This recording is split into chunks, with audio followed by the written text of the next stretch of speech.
The wife of Senator Bernie Sanders facing bank fraud allegations. She calls this probe sexist. And here's what she has to say.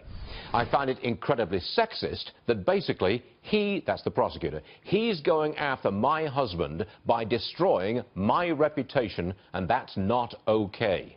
Joining us, Kristin Tate, author of the book Government Gone Wild. Kristin, break this down for us, and your reaction, please.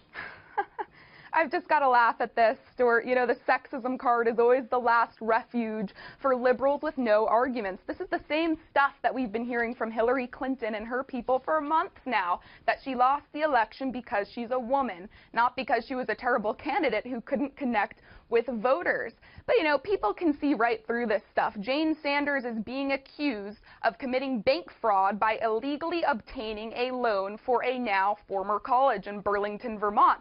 Well, guess what, Jane? There is no waiver for committing bank fraud because of your gender.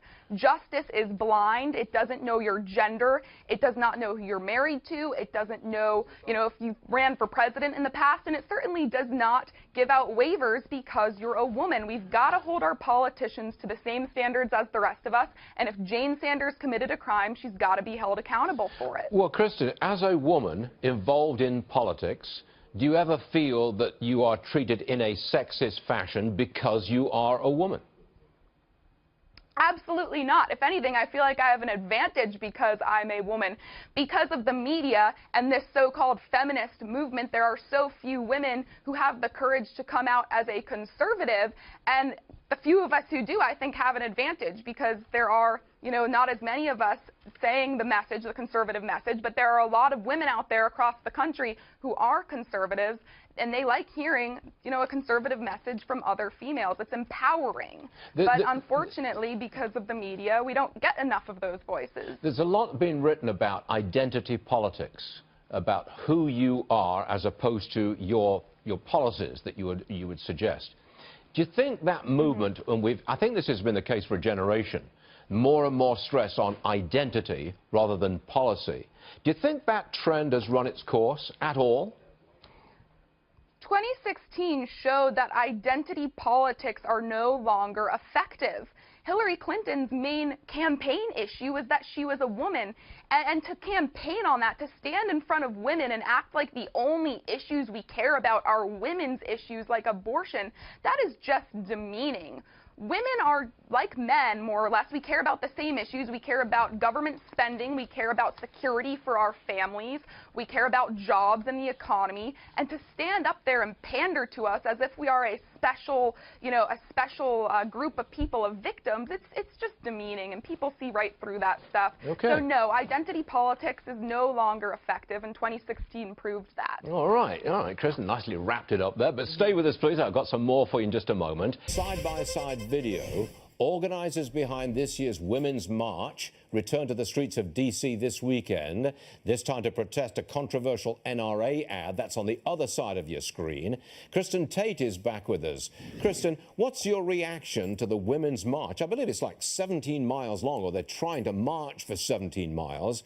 Your reaction to their reaction to the NRA ad? This is just another excuse for people to march and protest. We all know what this is about. It's about getting media attention and looking for any excuse to bash the right. And while these Women's March people were protesting the NRA, their own leaders were surrounded by armed guards. This is just hypocrisy on full display, and everybody sees it. The left continues to cling to these untrue and overused claims that the NRA promotes violence. But many of the folks that the Women's March openly embraces are guilty of the same things that they accuse the NRA of. For example, one of their featured speakers during the inaugural march, a woman named Donna Hilton, did jail time for murdering, raping, and kidnapping someone. Another one of their speakers was on the top 10 FBI most wanted list. Then you have folks like Madonna who show up and say she wants to blow up the White House. So are these marches really about, promoting peace? I don't think so. I think it's more about politics, and people can see right through it. I'm intrigued by the way these protests are reported. Now, the video that we just showed our viewers is usually tightly shot so that the protesters fill the screen. they don't pan back. So you don't really get a good impression of just how many people were actually there or which people were actually there. I mean, can you tell me how many people really were at those protests, the one in Washington, D.C. that we've got on the screen right now? It looks like maybe a couple of hundred people at absolute best.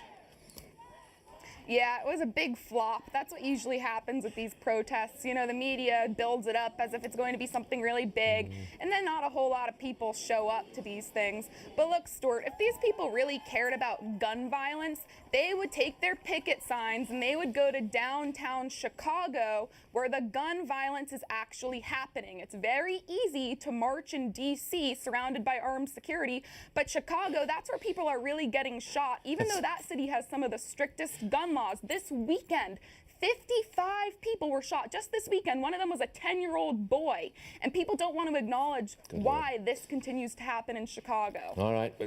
You made your point, Kristin. Thank you very much indeed. We'll see you again real soon. Yeah, you did make your point. JP Morgan's chief, Jamie Dimon.